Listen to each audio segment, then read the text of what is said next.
Dear friends, आज हम लोग पढ़ेंगे संज्ञा के बारे में कि संज्ञा क्या होता है, इसका यूज कहाँ कहाँ पे है। तो देखिए यहाँ पे संज्ञा का डिफिनीशन दिया है। संज्ञा वह विकारी शब्द होता है जिससे किसी विशेष वस्तु, भाव, जीव तथा स्थान का बोध हो। यानी संज्ञा वह विकारी शब्द होता है जिससे किसी विशेष वस्तु, भाव, जीव तथा स्थान का क्या होता है, बोध होता है। अर्थात संज्ञा विश्व में अस्तित्व की प्रत्येक प्रक्रिया का नाम है।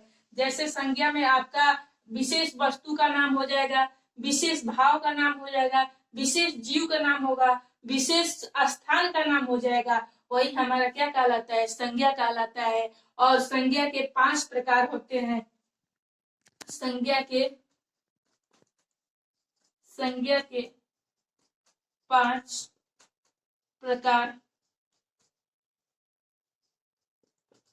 होते हैं। तो चलिए हम लोग देखते हैं कि संज्ञा के 5 प्रकार कौन कौन से होते हैं।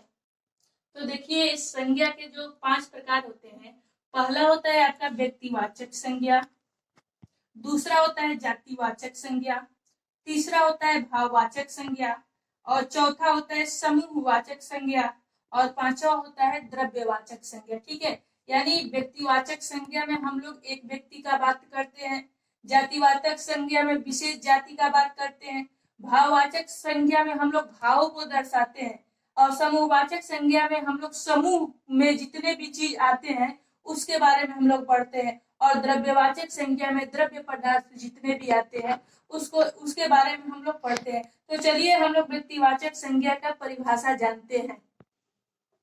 तो देखिए हमारा जो पहला है वो है व्यक्तिवाचक संज्ञा। ठीक है, तो व्यक्तिवाचक संज्ञा का हम लोग परिभाषा जानेंगे। तो देखिए कह रहे हैं, जिस शब्द से किसी एक वस्तु या व्यक्ति का बोध होता है उसे व्यक्तिवाचक संज्ञा कहते हैं। यानी इसमें किसी एक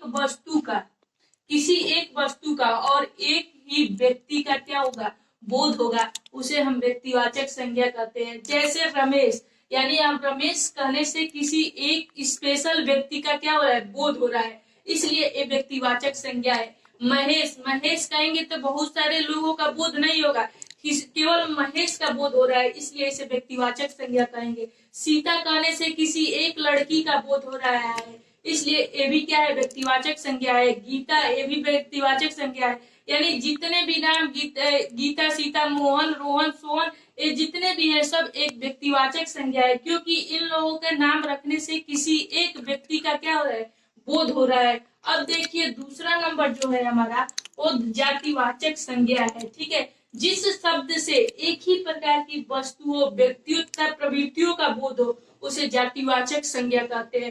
तो देखिए एग्जाम्पल कहते हैं मनुष्य कहने से। ठीक है, मनुष्य कहने से किसी एक व्यक्ति का ना बोध होकर पूरे जाति या श्रेणी का बोध हो रहा है, इसलिए इसको जातिवाचक कहेंगे। अगर जो हम मनुष्य कहेंगे तो मनुष्य में बहुत सारे मनुष्य आ जाएंगे, किसी एक स्पेशल के लिए नहीं बोल रहे, इसलिए मनुष्य हमारा जातिवाचक संज्ञा है। नदी कहेंगे तो नदी में भी बहुत सारे नदी आ जाएंगी। अगर जो यहाँ पे हम गंगा कहते तो गंगा स्पेशल हमारा व्यक्तिवाचक संज्ञा हो जाता है, लेकिन यहाँ पे नदी कहा गया है तो नदी व्यक्तिवाचक संज्ञा नहीं है, एक जातिवाचक संज्ञा है, क्योंकि बहुत सारे नदियों का बात हम लोग कर रहे हैं।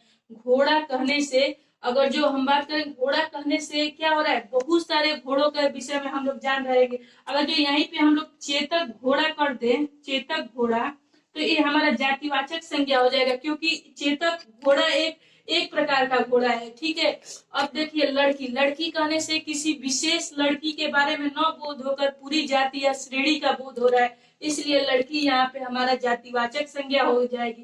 ठीक है, व्यक्तिवाचक संज्ञा में किसी एक स्पेशल का बात किया जाता है, और जातिवाचक संज्ञा में पूरे समूह का बात किया जाता है। चलिए तीसरा हम लोग देखते हैं कि भाववाचक संज्ञा क्या होता है। ठीक है, अब हम लोग तीसरा जो है वो पढ़ेंगे भाववाचक संज्ञा। ठीक है, कि भाववाचक संज्ञा का परिभाषा क्या होता है।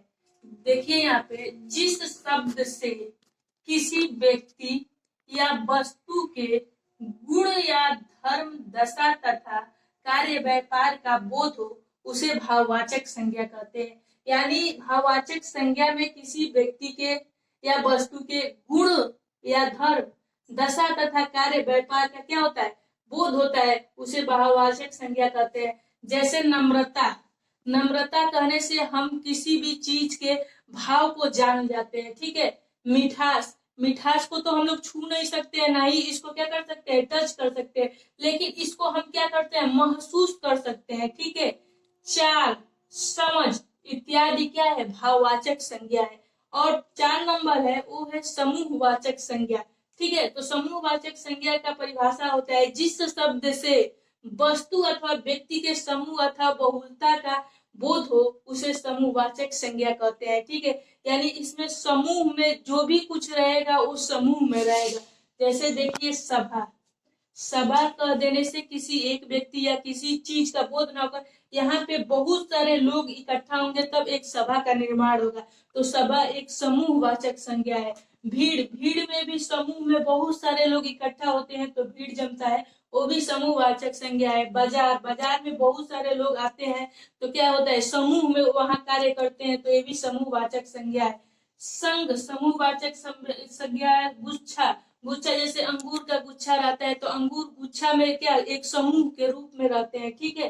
तो ये क्या है, समूहवाचक संज्ञा है। अब देखिए द्रव्यवाचक संज्ञा किसे कहते हैं, जिस शब्द से किसी धातु या धातु, द्रव्य तथा ऐसी वस्तुओं जिसे नापा तौला जा सके का बोध होता है वो द्रव्यवाचक संज्ञा कहलाता है। यानी द्रव्यवाचक संज्ञा में किसी भी वस्तु को हम नाप तौल सकते हैं। जैसे आप लोग का एग्जाम्पल दिया है दूध, दूध को हम लोग लीटर में क्या करते हैं, नापते हैं। दही, दही को हम लोग लीटर में नापते हैं, ठीक है। सोना को किलोग्राम में हम लोग क्या करते हैं, तौलते हैं, ठीक है।